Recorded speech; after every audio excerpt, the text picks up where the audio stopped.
make your luck. You got to make your luck. And if you make it, if you keep putting forth the maximal effort, that luck's going to come. You're going to make your luck happen. We lie to ourselves. We don't tell ourselves the way things really are. And when we do that, then we can't fix our problems. If we can't fix our problems, we're not going to improve. So we have to be truthful to ourselves. I have to be truthful to myself. You have to be truthful to yourself. You have to stop rationalizing, stop making excuses, stop telling yourself little watered down assessments of where you're really at. Tell yourself the truth so that you can get where you want to go. You can be who you want to be. You can be who you should be. Who you should be when you do what you know you should do, when you pay attention to the little things, when you implement discipline, true and unflinching and unmitigated discipline in your life, when you stop trying to find a sweatless solution, when you look for weaknesses to work on, when you allow no easy excuses. And all that starts when you stop lying to yourself. When you stop lying to yourself, that's when you can become who you know you should be. When you tell yourself the truth about where you are so you can make sure you are in the right place. And if you're not in the right place, then you can get yourself on the path to get there. The path of discipline, the path of hard work, and the path of truth. As a leader, you have to be balanced, right? You have to be balanced. So let's just take humility and ego, because we're looking for people that are humble. But at the same time, you can have someone that's so humble that they lack confidence. That's bad. On the other side of that spectrum, you can have someone that's so confident that they're overconfident, their ego's big, and they don't listen to anyone else. Where do you want to be? You want to be balanced, somewhere in the middle. I talked about the fact that you need to be articulate as a leader. That's great.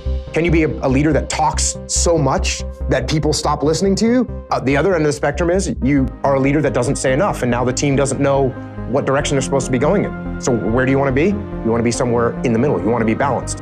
You're not going to make any excuses. You're not going to blame anyone else. You're going to take ownership of whatever happens. And when something goes wrong, instead of pointing fingers and blaming someone else, you're going to take ownership of that problem. You're going to take ownership of figuring out what the solution to that problem is, and you're going to take ownership of implementing that solution. So that is the number one thing that I'm looking for a leader to do, is to take ownership of the problems. And again, we call that extreme ownership.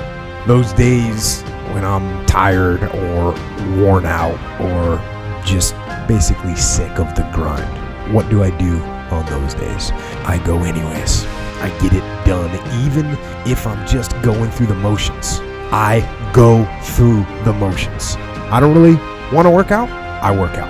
I really don't want to hammer on a project.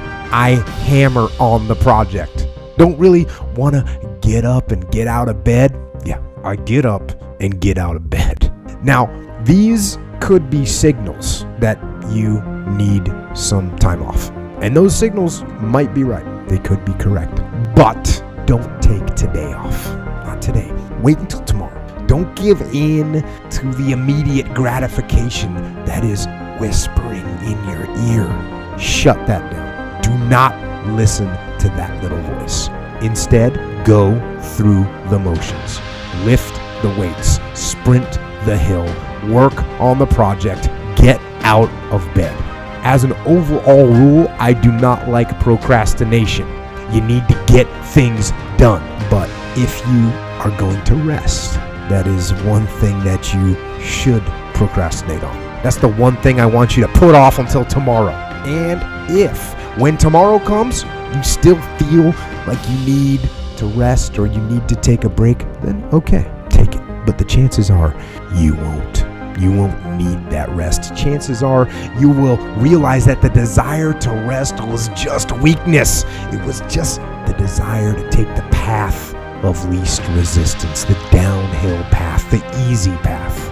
And by simply going through the motions, you overcame that path. And you stayed on the righteous path, the disciplined path. You stayed on the war path, which is right where you know that you belong.